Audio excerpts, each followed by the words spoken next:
Bonjour Jérémy, bienvenue sur la chaîne Ladies Branding. Bonjour. Quand tu as réalisé ton bac+3 en marketing et communication, est-ce que tu avais déjà en tête de devenir entrepreneur ou ça t'avait pas encore traversé l'esprit? C'est venu un peu malgré moi, c'est-à-dire Mmh. que j'avais dans cette idée de travailler dans des grosses boîtes un peu comme tout le monde, voilà, un peu Mmh.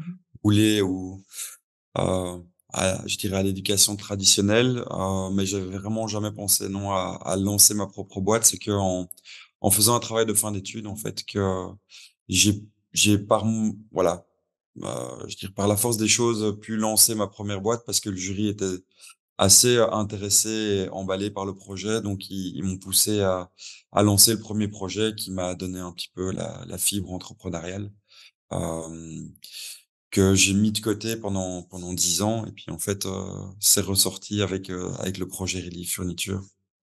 OK, et donc ce premier projet, est-ce que c'était Distriball?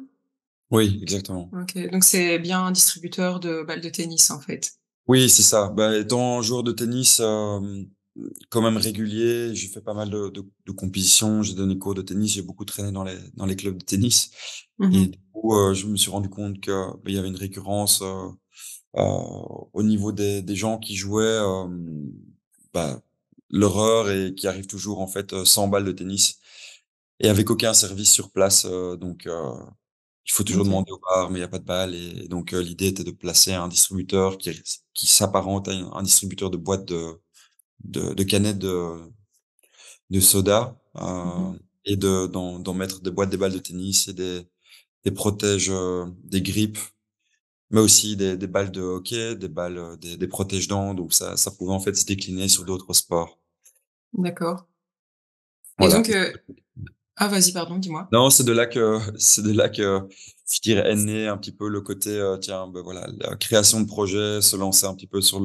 le marché, pouvoir créer un business plan, pouvoir, voilà, je dirais aller vendre son projet dans les clubs. À ce moment-là, je devais avoir 22. Donc, voilà, comment être pris au sérieux, comment acquérir de la Mmh. crédibilité auprès des gens à qui tu proposes un service.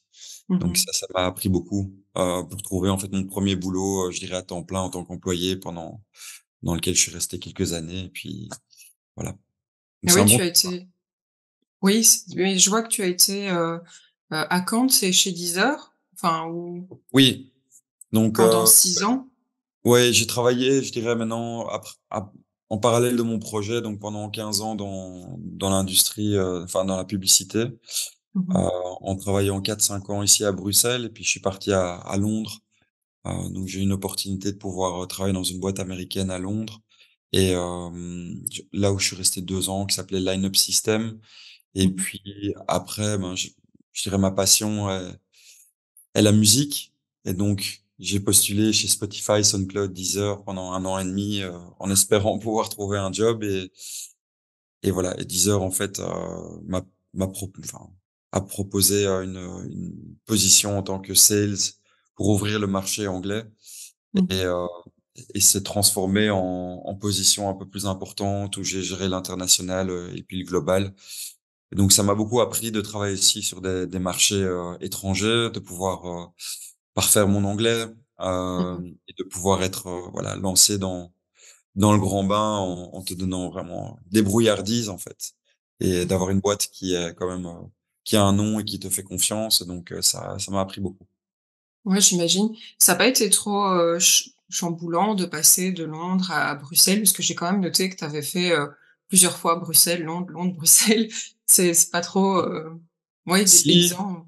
ben quand tu arrives sur un marché comme Londres, c'est vrai que tu as un peu la folie des grandeurs, tu as cette Mmh. euphorie, tu as une intensité, voilà, tout devient beaucoup plus grand, beaucoup plus, heu, ouais, beaucoup plus intense, mais, je dirais que, c'était un peu par la force des choses que je suis revenu à Bruxelles parce que, Mmh. bah, après Covid, tout le monde rentrait un peu chez soi.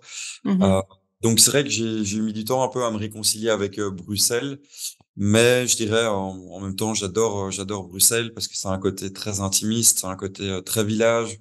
et pour lancer un business, même si le Really Furniture a été lancé, je dirais, en Angleterre, à Londres, dans un premier temps. Je dirais que pour parfaire le projet, être sur Bruxelles avec un réseau, voilà, plus petit, c'est plus rassurant. Mmh. Même si je dirais la partie Londres, je la connais quand même aujourd'hui assez bien. Mmh. Et j'aime bien ce côté justement peut-être grand. Allez, voilà, de se donner des challenges quoi. Ouais. À Bruxelles, c'est très confortable et on s'y sent bien. Maintenant, on n'a pas cette espèce d'euphorie, de Ouais. grandeur, voilà, de mégalopole. Tu sors moins de ta zone de confort, en Tu fait, sors donc moins de ta zone de confort, mmh, clairement. tu besoin de challenge. OK. Ouais. Et du coup, comment tu fais pour, passer de plus ou moins 6 ans chez Deezer à, je monte une boîte comme Relief Furniture? Enfin, il s'est passé quoi? Mais disons que le projet, donc Relief Furniture, est plus ancien que Relief. Donc, c'est mon Mmh. papa qui a lancé ça il y a quelques années. Mmh. Donc, il a lancé une boîte qui s'appelle Ubu Human Business dans le volontariat d'entreprise. Donc, il propose aux grosses entreprises de proposer à leurs employés 1 ou 2 jours par an de volontariat. Mmh. Et donc, il faisait le pont entre le monde corporate et le monde associatif. Et à travers ça, bon, on travaillait avec, enfin, mon papa travaillait avec des centaines d'associations qui, à un certain moment, ont demandé, tiens, est-ce que ces grosses entreprises avec lesquelles vous êtes en contact n'ont pas du matériel de bureau à donner? Et c'est comme ça, en fait, qu'est venu le projet, puisque il faut savoir que les grosses boîtes, tous les 5 7 ans, se débarrassent de leur matériel de bureau parce que ça amortit dans leur comptabilité. Et Mmh. donc, par défaut, voilà, s'en débarrasse, mais aujourd'hui d'une manière pas très durable, puisque 90% du matériel est incinéré. Et donc, voilà, cette idée, en fait, pour moi, était pleine de sens. Et en étant en Angleterre, travaillant chez Deezer, où j'y trouvais un petit peu mon sens, parce que je travaille pour la musique, mais en même temps, la publicité, c'était pas trop mon truc non plus, même si j'étais devenu expert là-dedans. J'avais, voilà, je sais pas, c'est venu un peu naturellement de me dire bon ben là il y a un projet plein de sens avec un business plan qui fonctionne bien, il y a une évidence, il y a surtout une urgence dans laquelle on vit. Je veux dire, on est clairement dans la génération qui est la plus impactée et qui a le plus de, je dirais, de compétences aujourd'hui pour pouvoir se lancer à fond, je veux dire dans la transition, puisqu'on a quand même déjà quelques années d'expérience derrière nous et que on peut aller vite. Et donc, voilà, ça me paraissait évident de prendre ce projet à bras le corps et en tout cas d'essayer de donner la visibilité qu'il mérite.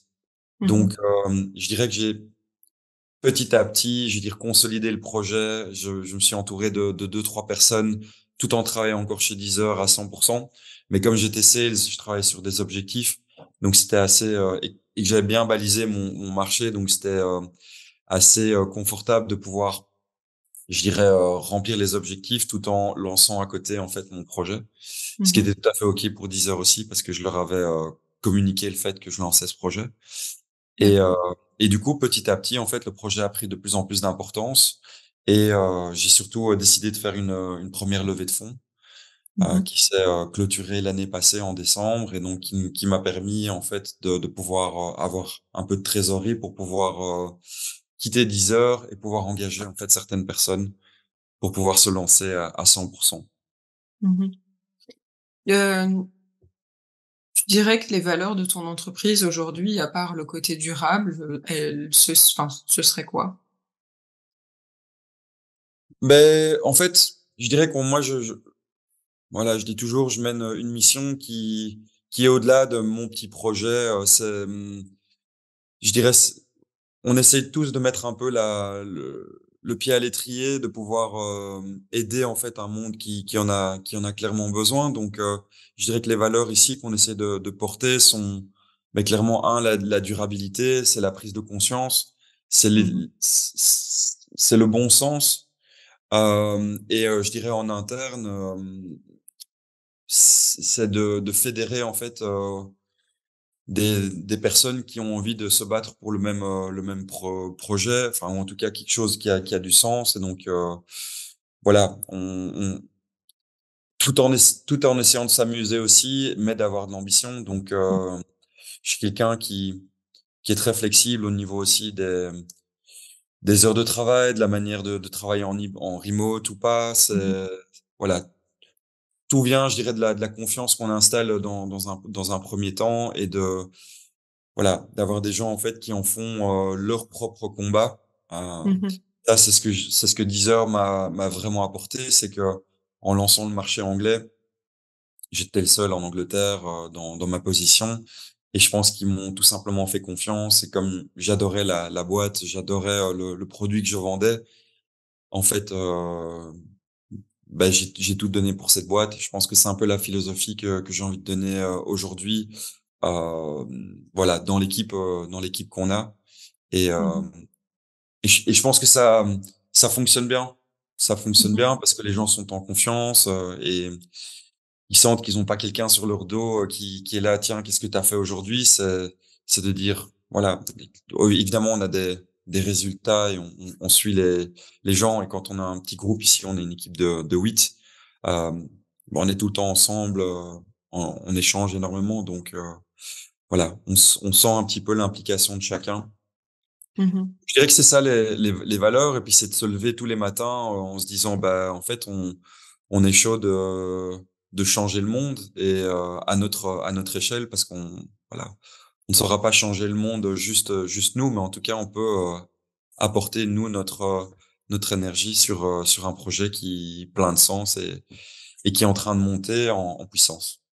Oui, vous apportez votre pierre à l'édifice, je vais y arriver. Chacun Exactement. joue son petit rôle et c'est ça qui est important, c'est la somme de tout qui va vraiment faire le gros changement.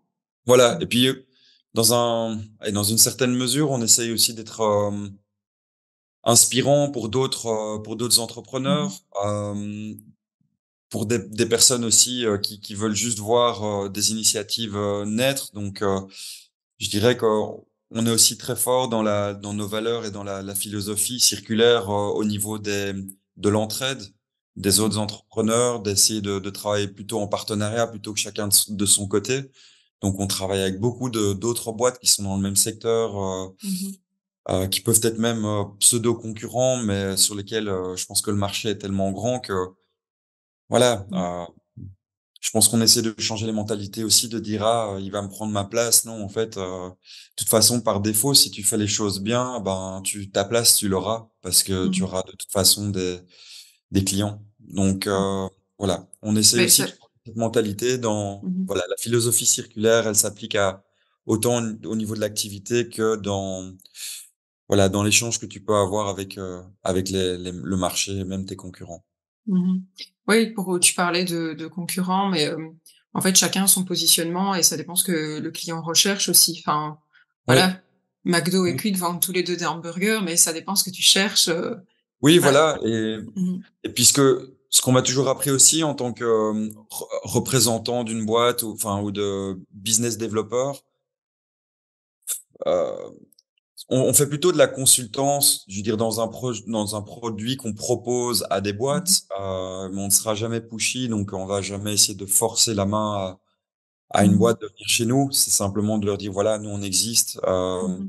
et beaucoup de gens nous font confiance parce que, on a ce souci du détail et on veut que les gens soient satisfaits. Mais, voilà, l'idée, c'est juste de proposer un service et que, si tu y adhères et qu'on peut t'aider, ben, on sera là pour toi, mais il y a pas Mmh. de forcing. Et je pense que là-dedans, ben, cette approche-là est tout ça met les gens beaucoup plus en confiance et Mmh. Oui, voilà. ça m'est arrivé une fois de subir du forcing et à force, j'ai dit oui et Ouais, puis, mais j'ai pas gardé une bonne expérience, ça m'a stressée, j'étais pas prête à faire, cette formation et je retournerai pas. Donc, je oui, suis du c'est même avec ça. toi. Le forcing, c'est jamais bon, c'est que la personne est pas convaincue et que limite tu lui mets un Non, c'est couteau ça. sous la gorge. Ouais, donc Tu c'est te sens pas un peu biaisé après, mmh. donc tu vas pas le recommander d'une bonne manière, donc Ouais, en tout fait, à fait. c'est un peu du quick win, mais tu vas sur le moyen long terme, Ouais. les gens vont probablement en parler de manière négative plutôt que positive, quoi. Oui, tout à fait. Tu parlais de changer le monde, quel serait, l'objectif, suprême que ta marque, souhaiterait atteindre, pour, changer quelque chose dans le monde, voilà, un objectif, ultime? Ben, je dirais que Really Furniture, parce que c'est vrai que j'ai pas évoqué exactement ce qu'on faisait, mais donc, Mmh mh. Really Furniture en 2 mots pour que ça parle à tout le monde, Mmh c'est mh. un peu le Vinted du matériel de bureau. Mmh mh. Donc, on essaie vraiment de replacer d'aider les grosses entreprises quand ils déménagent à trouver une deuxième vie pour le matériel de bureau, plutôt que ça Mmh. parte à l'incinération. Et on propose à des organisations, donc on est vraiment B2B, donc on propose à des associations, des écoles, mais aussi des startups, Mmh mh. des petites entreprises, des espaces de cowork, aux employés de la boîte. On pense même aussi à proposer un portail spécifiquement aux étudiants qui doivent se fournir une chaise ou un bureau. Euh, et nous, ben, moi, mon ambition, effectivement, c'est de pouvoir être le plus impactant possible. Donc aujourd'hui, on a commencé en Belgique et en Angleterre, donc on a relogé 32 000 articles jusqu'à présent. Euh, on a travaillé avec plus ou moins 150 boîtes qui nous ont fait Mmh. confiance. Près de 750 associations et écoles ont acheté chez nous. Euh, Moi, je dirais notre ambition est de pouvoir demain être un des acteurs les plus influents sur l'Europe, Mmh mh. pour commencer par l'Europe. Donc, s'internationaliser et répliquer en fait notre savoir-faire et le service qu'on a, je dirais dans 6 pays d'ici 2028 et avoir voilà un impact de plus en plus considérable. Donc, je dirais que c'est marrant parce que la philosophie qu'on a souvent de dire bon bah pourquoi cette ambition, pourquoi cette évolution, pourquoi devoir Mmh. avoir envie de plus. En fait, à la base, je suis pas spécialement comme ça. J'ai plutôt cette tendance à dire bon bah je me contente. Ceux qui se contentent de peu ne manquent de rien. C'est un peu ça ma Mmh mh. philosophie. Mais en même temps, pour un projet comme celui-ci, qui a un impact tellement énorme Mmh et mh. dont les besoins sont gargantuesques, je Mmh. dirais que ce serait dommage de s'arrêter en fait en si bonne voie, surtout en voyant le succès qu'on a et voilà le besoin que le monde a de devoir être beaucoup plus circulaire, surtout sur un secteur en fait qui ne touche pas grand monde. Donc c'est Mmh. vraiment, je dirais, tout ce matériel de bureau qui finit à la poubelle sont un peu tous des orphelins qui n'appartiennent à personne. Mmh. Contrairement à du matériel, enfin des vêtements ou de la nourriture, bah, tout le monde est un peu concerné par ça. Je veux dire les Mmh. vêtements, c'est les tiens, donc tu les revends ou tu les achètes. Le matériel de bureau, c'est acheté par une société, puis c'est un facilities manager qui doit s'en débarrasser, mais voilà, qui ne détient pas le matériel. Donc voilà, c'est un peu un no man's land, là où, je dirais et c'est quand même le troisième secteur le plus impacté après le food et le fashion. Mmh. Donc on a clairement, je dirais, un marché qui a clairement besoin de nous. Donc, Mmh. l'ambition, bah, derrière ça, demain, est de pouvoir, bah, offrir du travail à travers un projet qui a du sens. D'accord. Hem, quel genre de client, enfin, comment sont tes clients en général? Qu'est-ce qui les caractérise? Enfin, ton client idéal, il ressemble à quoi? Bah, il y a 2 sortes de clients puisqu'on est Mmh sur mh. une marketplace, donc on a Mmh mh.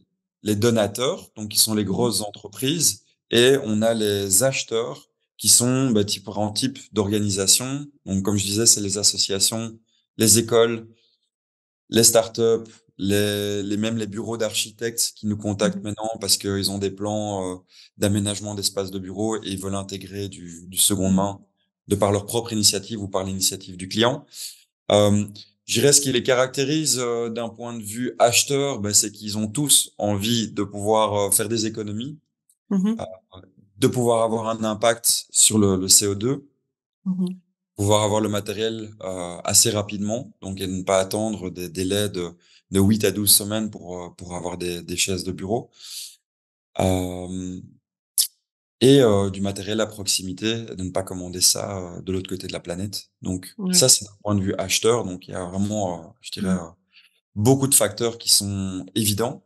Et d'un point de vue donateur, je dirais toutes ces grosses entreprises, aujourd'hui, on arrive avec un clé sur porte qui est pour eux, je dirais un soulagement, d'où le Mmh. nom, Relieve. Donc c'est Mmh mh. vraiment soulager les les facilities managers qui, quand ils doivent déménager, regardent ces étages remplis de bureaux et ne savent pas quoi en faire et se disent: «Bon, bah, la solution A, c'est de faire appel à un déménageur, qui va venir tout chercher et qui va envoyer tout à la déchetterie et qui va, Mmh. incinérer ou qui va mettre dans le sol, pour le pire». Mmh. Et donc voilà, on arrive avec une solution, on leur dit: «Bon, ne jetez pas, nous, on va vous aider à faire le on va prendre l'inventaire, on va faire des photos du matériel, on va le mettre sur notre plateforme, on va le proposer à toutes ces organisations qui recherchent du matériel et surtout, ça va rien vous coûter». Parce Mmh. que on fonctionne sur un système de donation et de revente et et donc dans ce modèle-là, on a du win-win-win, c'est-à-dire que une entreprise qui va donner, bah, elle va payer beaucoup moins cher que faire appel à un déménageur. Mmh. Nous, on arrive à se rémunérer et à créer une équipe sur base de donation et revente et les acheteurs vont trouver du matériel qui est 2-3 fois moins cher qu'un site de seconde main parce que, notre petite, je dirais subtilité, c'est que on travaille en flux tendu. Donc, les Mmh. acheteurs viennent chercher sur place à l'entreprise. Mmh. On n'a pas de logistique ni d'entreposage. Mmh. Et s'ils ne savent pas venir chercher, sur place, on propose un service de livraison qui est payant. Mais, D'accord. voilà, donc on a trouvé un système un peu ingénieux, heu, qui fait que, ben, de manière en flux tendu, ben, ça peut très bien fonctionner et et tout le monde s'y retrouve. Et du coup, comme c'est toi qui vas avoir le matériel, tu peux tout de suite voir s'il est encore en bon état ou voilà, Oui. s'il vaut la peine Tout à de fait. le remettre en ligne. Bah, on Mmh. a déjà une vue très, enfin, une première vue d'ensemble en se disant: «Bon, bah, le matériel là, il est en bon état» et Mmh. puis c'est un peu la responsabilité des entreprises qui vont donner le matériel de dire: «Ça, c'est en bon état, ça, c'est pas en bon état». Surtout sachant que les bénéficiaires viennent chercher sur place, prendre Mmh. retirer le matériel, en Mmh. personne. Donc ça veut dire qu'une entreprise, bah, bah, elle joue quand même son image de dire, «Bon, bah, je Mmh. vais quand même te donner du matériel qui est encore en bon état». Heu, voilà, c'est vraiment ils agissent en bon père de famille, en fait. Mmh. Et puis, et puis de dire: «Bon, bah, le matériel qui est pas en bon état, nous, on leur donne une solution aussi». On travaille avec, une boîte qui s'appelle MCA Recycling et qui, pour tout le matériel qui n'a pas été relogé, eh Mmh. ben, on peut le recycler plutôt que Mmh. l'incinérer. Et ça, ils D'accord. sont certifiés ISO 14001, donc les entreprises ont un certificat, à la fin de l'opération qui montre bien le matériel, recyclé. Question, peut-être un peu, moi je sais pas si c'est bête ou pas, mais, est-ce qu'il y a un système de garantie sur, ce que vous vendez ou Alors pas? on a une garantie effectivement de 6 mois, OK. hem et puis généralement quand il y a bah, c'est arrivé 2-3 fois, je dirais, en maintenant en 8 ans, c'est qu'il y ait, allez, un défaut de conformité ou qu'il y ait, un matériel qui soit endommagé qu'on n'a pas vu ou que le client n'a pas vu et là, à ce moment-là, on chipote pas, on rembourse directement ou on lui remplace enfin on lui donne, le même article, en bon état. OK. Donc je dirais que la garantie, oui, elle est, on s'engage nous effectivement à, bah, s'assurer que en tout cas que la personne, elle soit satisfaite et qu'elle puisse de nouveau, en parler autour d'elle, en disant: «Tiens, Relive, c'est top, on sait exactement d'où vient le matériel, ça vient de grosses boîtes donc Mmh. il y a une crédibilité qui est là, Mmh. c'est du matériel de marque, et qui est, beaucoup moins cher que sur du seconde main, du site Mmh. classique de seconde main et surtout, on peut acheter du matériel en lot, ce qui est très compliqué à trouver sur du matériel enfin sur d'autres plateformes. Donc on a typiquement 100 chaises les mêmes, donc surtout Mmh. pour des petites entreprises qui ont genre 20-25 personnes et qui veulent acheter, 25, chaises, du même modèle et ben, ils pourront la trouver beaucoup plus sur, notre site que sur un autre site, de seconde main. OK. Est-ce que toutes ces recherches et tes études précédentes et ta première entreprise, est-ce que toute cette expérience et toutes ces connaissances ont une influence sur, la manière dont tu as, abordé le branding de ta marque actuelle? Le branding ou le projet de manière générale? le branding, tout ce qui est, personnalité de marque, identité visuelle, ton message, Ouais. ta Alors j'ai stratégie? un super associé pour ça, Mmh. qui est vraiment spécialisé dans la création d'images de marque, dans Mmh. le coding. Donc, il est tout ce que je ne suis pas, bien que bon, je travaille un peu en marketing et pub, mais je Mmh. dirais pour la partie vraiment, un peu geek et même, je veux dire création d'images de marque, il est très, très fort. Donc, Mmh. je lui dois beaucoup là-dessus Mmh. mais bon, après pour répondre à ta question, je dirais sur même les autres compétences, je pense que toute ta vie est un apprentissage Mmh. et peu importe ce que tu fais, que ce soit dans le boulot, mais même en dehors du boulot, ça te donne, ça te fait je dirais tu es la personne que tu es aujourd'hui et je dirais que toutes les compétences qui sont mises à profit de la société sont grâce à toutes les expériences que j'ai eues, qu'elles soient internationales à Londres chez Deezer ou dans le sport parce que je suis un fan de sport et que j'ai un peu cet Mmh. esprit de compétition, de ne rien lâcher ou dans la musique parce que je trouve qu'il faut toujours un peu de fun et je veux dire, de sensations et d'émotions pour pouvoir aussi, voilà, vivre ça de la manière la plus légère qu'elle soit. Donc, Mmh. et se dire aussi que voilà, on essaie de faire un maximum tous les jours en se levant et on fait du mieux qu'on peut. Et voilà, je dirais que si un jour le projet se passe mal, et ben, je dirais ça arrive aussi. Donc, Mmh. pouvoir être très philosophe là-dessus et de pouvoir dire bon bah l'échec, il, il fait partie du quotidien. Je dirais, l'échec devient un apprentissage. Donc, Oui, ça dépend ce qu'on en fait. voilà, exactement. L'état d'esprit, Mmh. en fait, doit être au final, en tant qu'entrepreneur, il doit être dans la, dans le- dans l'aspect constructif et Mmh. dans la résilience. Donc, je dirais que, bon, c'est un peu banal, mais c'est 3 P, euh, je sais plus, c'est passion, persévérance et patience. Et Mmh. c'est vrai que pour moi, c'est très représentatif de ce qu'on fait. C'est-à-dire Mmh. que bah, la passion, il faut être clairement passionné par son projet pour pouvoir le mener le mieux possible.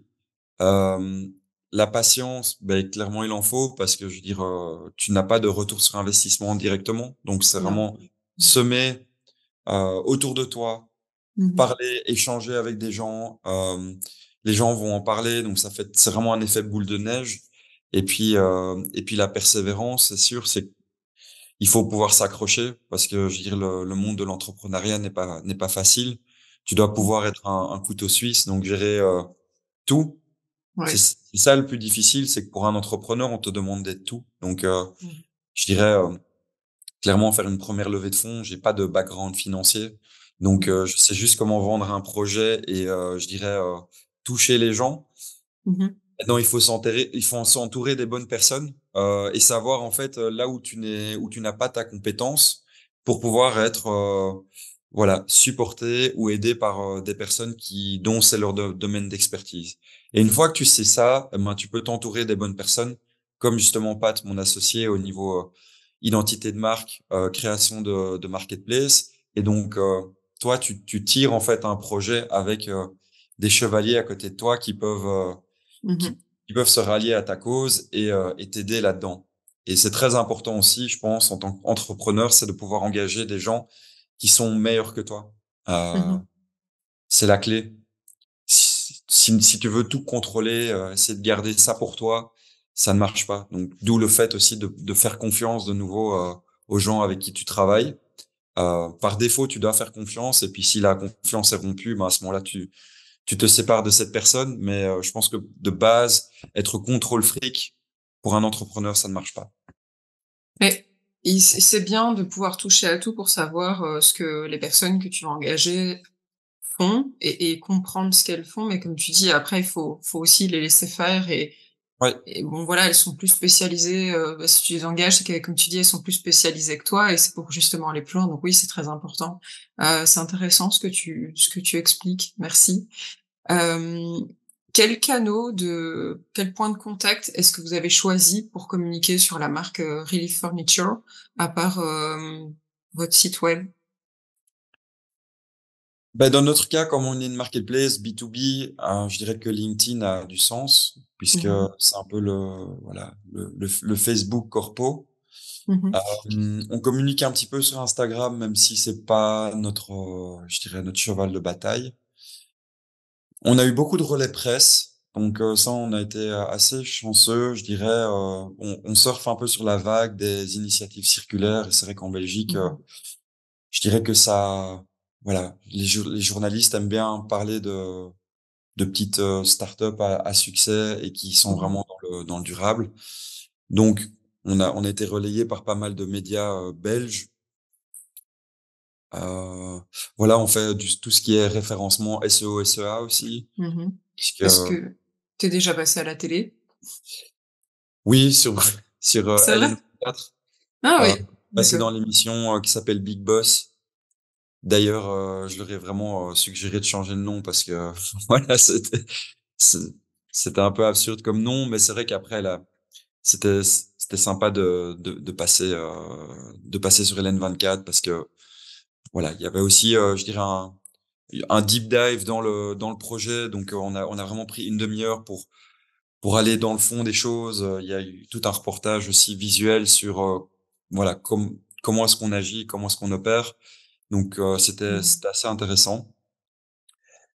Après, oui, je dirais que c'est vraiment le bouche à oreille aussi. Donc on essaie vraiment de dans le l'activité intrinsèque du projet de pouvoir être irréprochable ou en tout cas Mmh. d'avoir des personnes contentes. Et donc je pense que c'est ça qui fait ta meilleure communication aussi.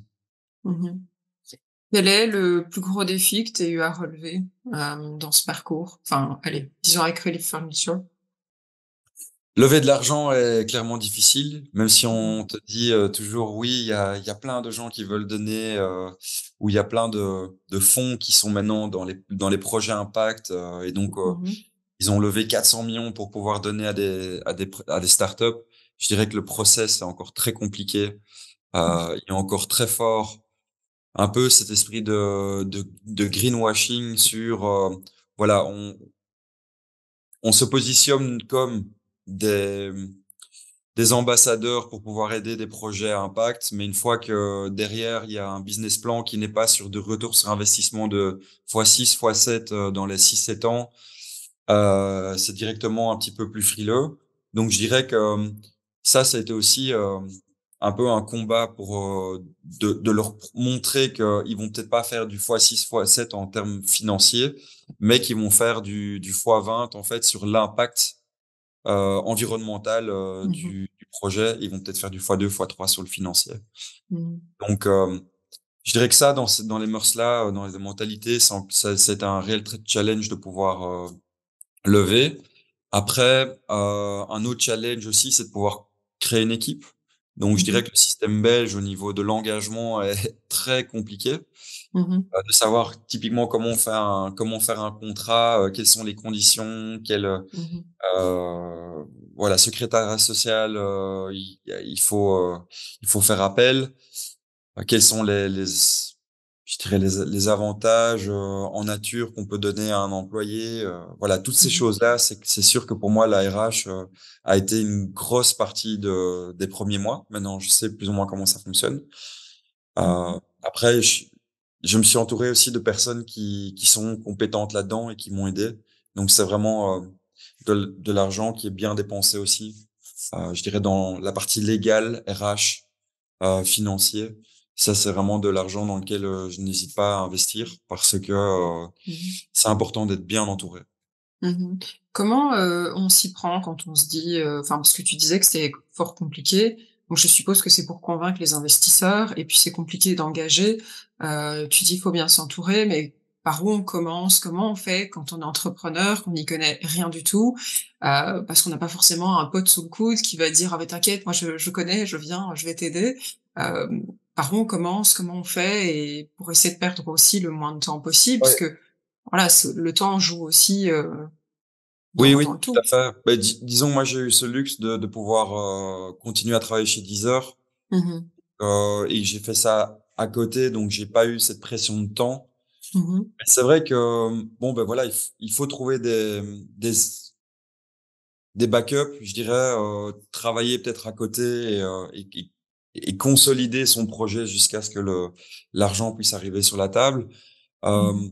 Il faut surtout s'entourer de, voilà, ne pas hésiter à être curieux, ne pas hésiter à poser des questions, ne pas hésiter à rencontrer des gens pour des cafés, Mmh. euh, qui vont être dans l'entrepreneuriat, qui ont lancé des boîtes avant ou qui sont dans des fonds d'investissement pour dire, tiens, ben, voilà, mon projet, par où je commence. Donc, créer, en fait, un pitch deck. Des pitch decks, il y en a plein sur Internet. Moi, typiquement, j'avais repris celui de Airbnb, Mmh. qui montre un petit peu comment est-ce qu'ils ont levé de l'argent et de voir un petit peu le process. Donc, Mmh. d'expliquer le what, why, how, euh, who. Donc, une fois que tu as commencé à créer ça, mais tu déjà un petit squelette, puis tu le fais relire par des gens qui sont compétents, et ils vont te dire, tiens, mais tu dois changer ça, ça, ça et ça. Puis croire au projet, et puis savoir se dire, ben, tiens, ben voilà comment je le présente et comment je touche, en fait, le cœur des gens quand on lance un projet. Mmh.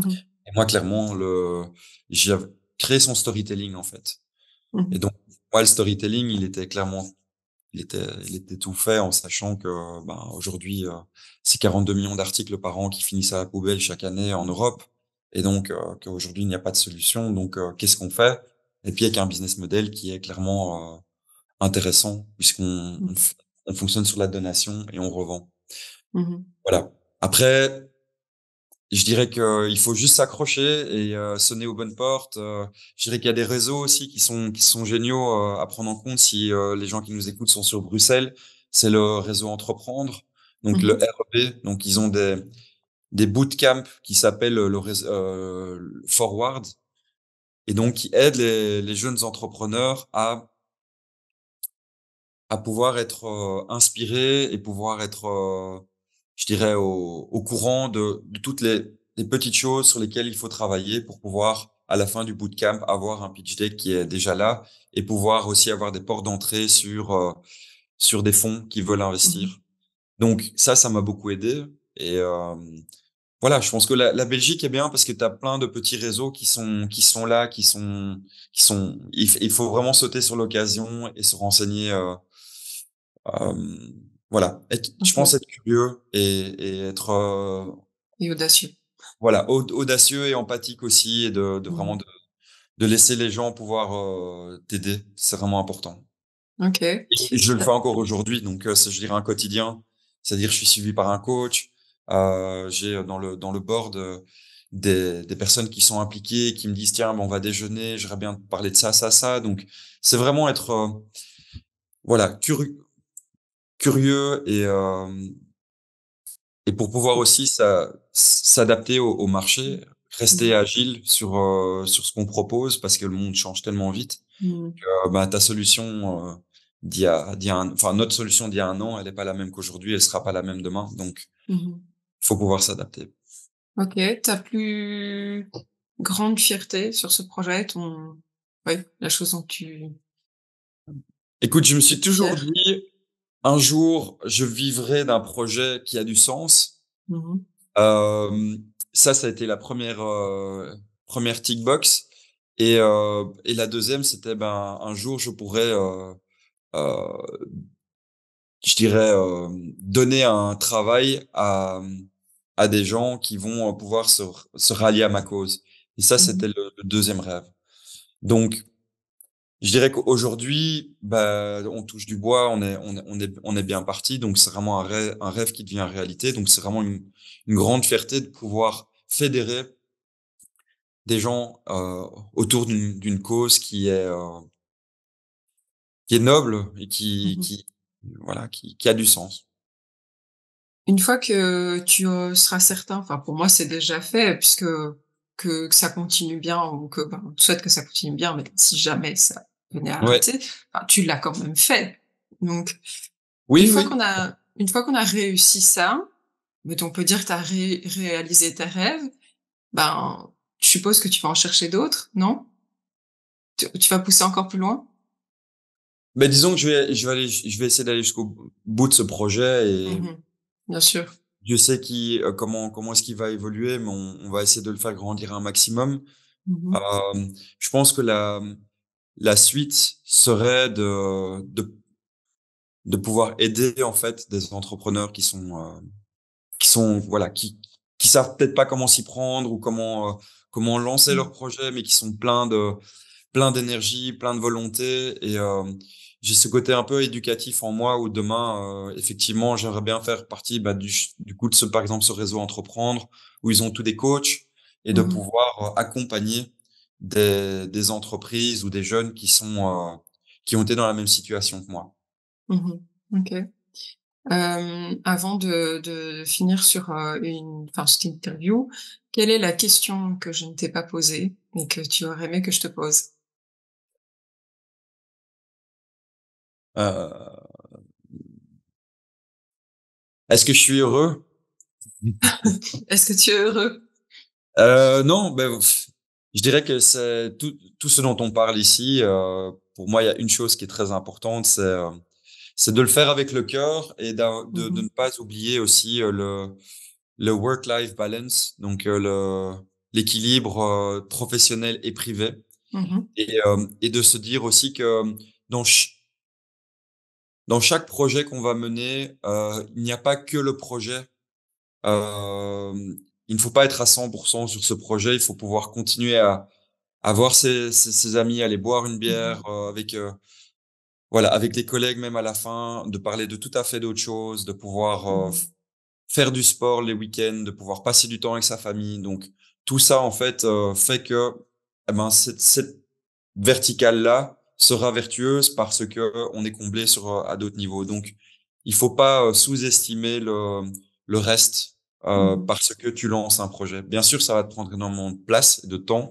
Mmh. Moi, je rêve, relive, mais mais c'est important de faire autre chose et de pouvoir justement s'aérer le cerveau pour pouvoir être encore meilleur et avoir euh, de la clarté dans ce qu'on fait. Si à un moment donné, Mmh. on est trop la tête dans le guidon, c'est là qu'à un moment donné, on implose. Et je parle pas en connaissance de cause, mais j'ai vu certaines personnes qui sont, voilà, qui sont passées de l'autre côté de la barrière, un peu sans s'en rendre compte. Mmh. Donc, voilà, c'est peut-être juste je dirais,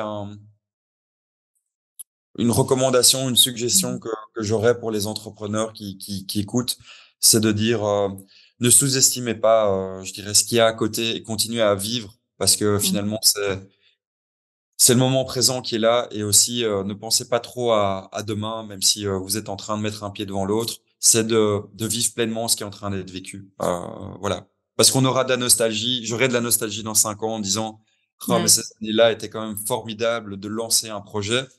Et on a toujours envie d'être demain. Donc c'est juste de se rappeler qu'aujourd'hui, voilà, est chouette et que qu'on peut Oui, on peut vivre ça, voilà, à travers plein de choses. vivre le moment présent Mais voilà, vivre le moment présent. et faire beaucoup de méditation du coup. Ouais, de méditation ou Mmh. de peu importe en fait la manière dont on peut se s'aérer le cerveau, c'est-à-dire Mmh. faire une grande balade en forêt ou aller faire du Mmh. vélo ou juste être avec son enfant Mmh. parce que ça te fait du bien. Voilà, c'est trouver des, comme j'appelle ça, un peu des purges Mmh. parce que Mais voilà, oui, les enfants ont un super pouvoir, c'est que quand tu es avec eux, le temps ri s'arrête. ouais, rien d'autre ne compte, il y a plus qu'eux et donc tu es obligé à tous les coups de faire un break quoi, c'est Tout à magique. fait, tout à Ouais, fait. ouais, OK. Bah, écoute, merci, de nous avoir partagé toute cette expérience. On vous souhaite le meilleur. Ah pardon, je pensais que tu avais Je dis non, merci à toi, du coup. bah, plaisir partagé et on vous souhaite, le meilleur pour la suite et qui sait, on se retrouvera peut-être sur cette chaîne pour parler de l'évolution de Philippe Furniture. Donc, voilà. Bien, avec un grand plaisir. À bientôt. À bientôt.